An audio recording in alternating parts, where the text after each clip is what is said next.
Assalamualaikum warahmatullahi wabarakatuh. Selamat siang anak-anak kelas 8, anak-anakku.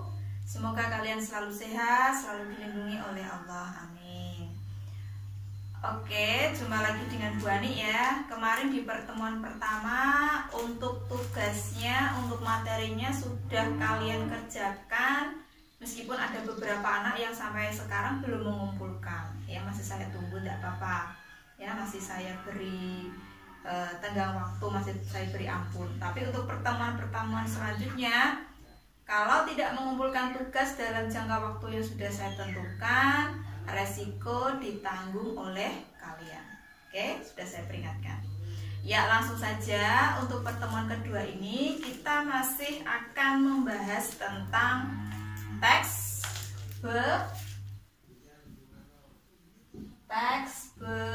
berita, ya betul.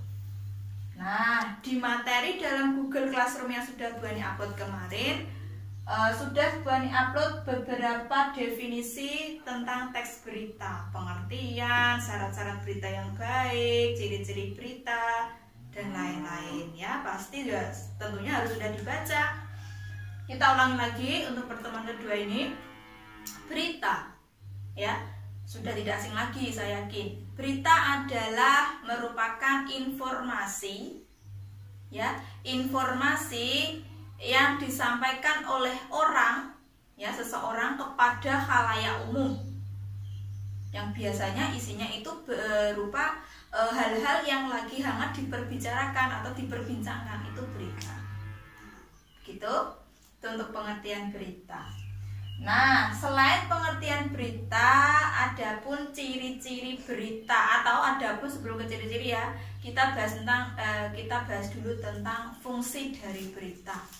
Kalian sambil buka buku LKS-nya, silahkan sambil sediakan buku tulis dan alat tulis. Kalau ada yang perlu ditulis, silahkan ditulis. Ya, fungsi berita kalau dalam buku di sini ada beberapa. Salah satunya yang pertama yaitu menyampaikan informasi. Fungsi pertama. Fungsi kedua meningkatkan kesadaran publik. Fungsi ketiga membantu bersikap terbuka, membentuk opini, mengambil keputusan dan seterusnya. Itu bisa kalian baca sendiri ya untuk fungsi berita. Nah, fungsi sudah, pengertian sudah. Sekarang kita ke ciri. Ciri berita kurang lebih ada 7. Yang pertama, cirinya itu berita harus menarik. Kenapa Bu berita kok harus menarik? Jelas, berita harus menarik supaya orang-orang tertarik untuk membacanya, atau untuk mendengarkannya, atau untuk menyimaknya. Kalau berita itu kira-kira isinya atau judulnya tidak menarik, orang pasti males akan membacanya.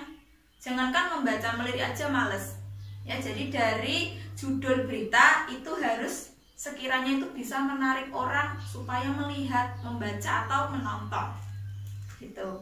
Terus ciri yang kedua itu harus aktual. Apa itu aktual? Aktual, berita yang sedang ditulis atau berita yang sedang dibicarakan itu adalah berita-berita yang sedang hangat diperbincangkan. Ya, atau berita-berita yang lagi hits kalau zaman anak sekarang. Kalau berita zaman sekarang kalau lagi hits tentang apa, Cah? Ya, tentang corona, tentang COVID-19.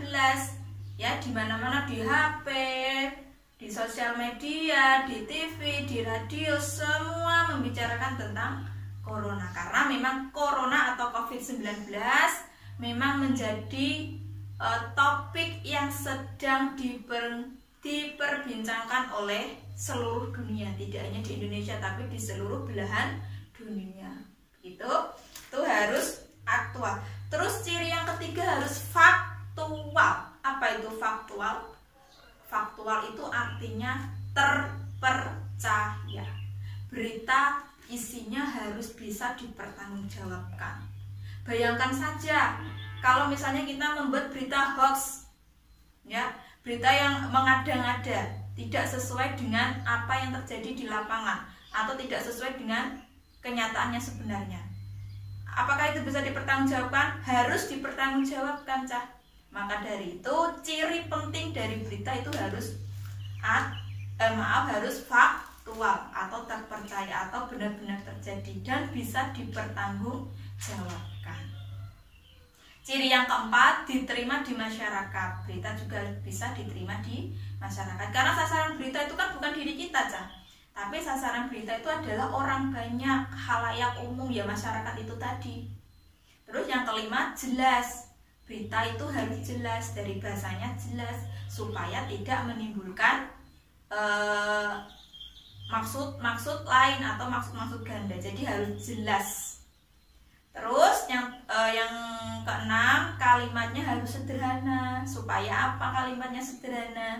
Supaya semua orang dari kalangan apapun dalam membaca atau melihat atau mendengar berita tersebut bisa paham tentang berita yang disampaikan. Jadi harus menggunakan kalimat yang sederhana. Tidak perlu pakai kalimat yang tinggi, kalimat yang terlalu tinggi lah. Pokoknya yang kalimat-kalimat yang bisa diterima oleh semua lapisan masyarakat. Terus ini ciri yang terakhir, ciri yang penting, segera disampaikan. Karena ada hubungannya, kalau berita tidak segera disampaikan nanti sifatnya sudah tidak aktual lagi, sudah tidak terkini lagi. Padahal aktual itu adalah salah satu jenis atau salah satu ciri dari berita. Maka dari itu kalau ada berita segera disampaikan. Oh, berita hari ini misalnya jumlah yang sembuh dari corona meningkat, ya itu harus segera disampaikan gitu ya. Misalnya beritanya hari ini, kejadiannya hari ini, disampaikan lagi 1 minggu ke depan. Nah, apakah itu sudah beritanya akankah menarik? Sudah tidak lagi, sudah tidak aktual lagi, sudah basi ya. Jadi kalau ada berita segera disampaikan. Itu untuk cirinya. Nah, untuk syarat-syaratnya, syarat-syarat berita itu ya juga ada beberapa juga, Cah. Aktual, tadi ya, aktual itu terkini, hangat, dibicarakan. Faktual itu berarti sesuai dengan kenyataan, bisa dipertanggungjawabkan. Terus lengkap. Nah, ini penting, berita itu harus lengkap. Terkadang kalau kita mendengar di masyarakat atau di desa begitu ya, ada salah satu ibu-ibu ketika mungkin sedang belanja sayur ketemu dengan ibu-ibu yang lain, dia membawa berita, tapi beritanya tidak lengkap, gosip ya biasanya. Nah, itu belum dinamakan berita, karena syarat berita itu harus lengkap.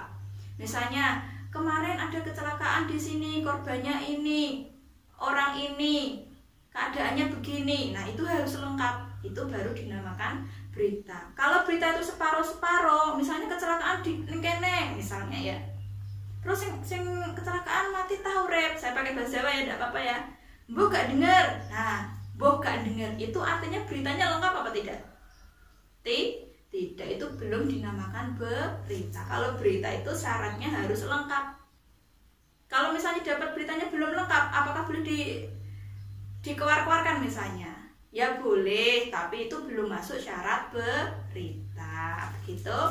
Terus yang keempat, seimbang. Seimbang itu artinya dalam sebuah berita tidak boleh pro kepada pihak manapun, harus netral dalam membicarakan atau dalam membahas dalam berita tersebut, tidak boleh memihak kepada pihak manapun. Jadi harus objektif, tidak boleh subjektif.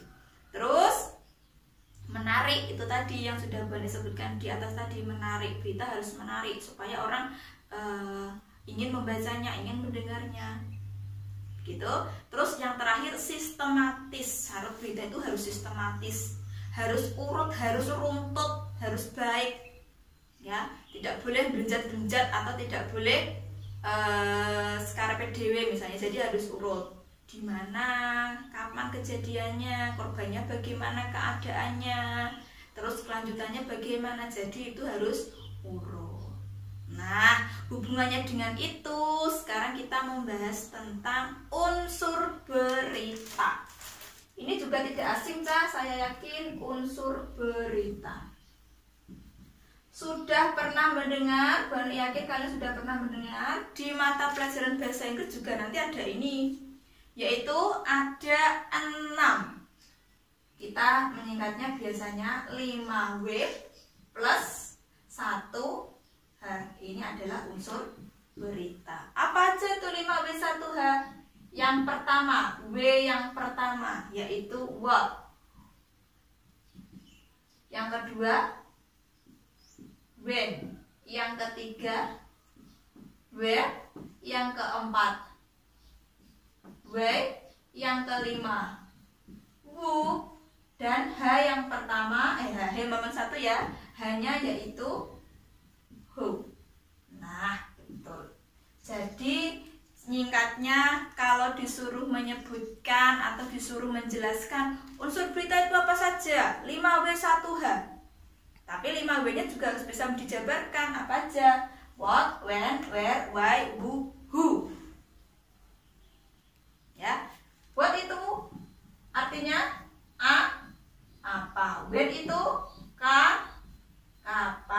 Betul bahasa Inggris nih. Where itu di mana. Why itu mengapa atau kenapa. Who itu siapa. Who itu bagaimana. Ya. Jadi unsur berita atau isi berita kurang lebih harus mencakup 6 ini. Nah, sekarang ada pertanyaan mungkin, Bu, kalau misalnya aku mau membuat berita tapi unsurnya tidak lengkap, Bu, misalnya cuma 3 aja, boleh enggak? Boleh enggak, Cak? Boleh, tapi itu tadi kembali tadi, itu belum bisa dikatakan berita yang baik, karena syarat berita harus lengkap. Lengkap itu artinya harus mencakup 6 unsur ini. 5W1H. Apa? Ya apa beritanya? Misalnya kecelakaan di jalan Jakenan Batur, misalnya, itu apa? Terus kapan? Kapannya ya berarti waktunya, waktu kejadiannya Senin jam 7 pagi tanggal 13 Juli misalnya. Terus di mana? Di jalan Jakenan Batur. Terus W mengapa? Mengapa bisa terjadi kecelakaan? Karena sopir mengantuk misalnya, sehingga menabrak penyeberang jalan yang mau ke pasar misalnya, contoh. Terus siapa? Siapa ini maksudnya siapa korbannya dan siapa tersangkanya atau yang menabrak, ya sopir itu tadi dan pedagang pasar yang lagi jalan itu tadi. Terus ho itu berarti prosesnya bagaimana? Bagaimana keadaannya sekarang? Apakah dirawat ataukah korbannya meninggal? Nah, jadi berita itu harus mencakup 6 unsur ini, 5W dan 1H. Sampai di sini ada yang ditanyakan? Mudah ya, kalau kalian menyimak baik-baik saya rasa mudah karena ini bukan materi baru. Oke, itu untuk unsur saya rasa sudah clear. Terus kita lanjutkan ke struktur. Jangan bosan-bosan dengan struktur dan kebahasaan dalam teks di Mapel Bahasa Indonesia, pasti selalu ada itu. Unsur sudah, sekarang struktur. Dalam struktur berita, kita pindah tema ke sini. Dalam struktur berita dibagi menjadi 3. Apa saja itu? Kok struktur berita ada 3? Yang pertama yaitu kepala berita. Yang kedua isi berita. Dan yang terakhir adalah ekor berita atau penutup. Terbaca ya, kepala, isi, dan ekor. Jadi dalam satu berita misalnya satu berita itu terdiri atas 3 paragraf misalnya. Dalam 3 paragraf itu harus mencakup ini strukturnya, 3 ini. Ada kepalanya, kemudian ada isinya, dan ada ekornya atau penutup beritanya. Untuk lebih jelasnya kalian boleh sambil baca, melihat buku paket, membaca buku LKS, atau mungkin dapat dari tambahan informasi-informasi dari Google. Silahkan harus kreatif ya. Kalau anak di kurikulum 2013 harus dituntut untuk kreatif gitu. Oke, saya rasa itu. Terus untuk tugasnya ini ya, untuk anak-anak kelas 8, 8A dan 8B, silakan Bu Ani minta kalian masing-masing ya, individu, tidak kelompok, individu tugasnya kalian mendengarkan atau melihat acara TV, acara berita. Ya, kita lanjutkan. Jadi untuk formatnya, Bu Ani beri format biar nanti formatnya sama semua. Ya. Jadi yang pertama itu topik atau judul. Kemudian topik atau judul beritanya apa? Terus sumbernya dari mana? Sumber itu maksudnya kalian melihatnya di mana? Di SCTV, dalam acara buletin siang misalnya ya. Terus diberi jam nontonnya itu jam berapa? Gitu. Terus unsur berita. Nah, unsur berita di sini kalian harus menyebutkan 5W satu hanya. Misalnya, jadi unsur berita ke-6-nya ini harus kalian sebutkan. Ya, apa, kapan, di mana, mengapa, siapa, bagaimana yang ada dalam berita yang kalian tonton. Ya, jadi unsur-unsurnya harus disebutkan. Terus setelah itu tadi topik sudah, judul, sumber, kemudian unsur berita 6 tadi, yang terakhir adalah simpulan. Simpulan ini berarti dari 6 unsur 5W1H ini tadi ya, unsur beritanya, kalian ringkas menjadi satu paragraf. Sehingga jadi satu berita itu urut dan sistematis, satu paragraf saja. Jadi dari berita yang kalian tonton, kalian tulis judulnya, sumbernya kalian tulis, kemudian unsur-unsurnya kalian tulis, dan yang terakhir kalian ringkas menjadi simpulan berita yang baik. Begitu? Itu untuk tugasnya. Oke, saya rasa cukup sampai di situ. Kalau ada yang mau ditanyakan, silakan saya berikan nomornya Bu Ani. Cukup.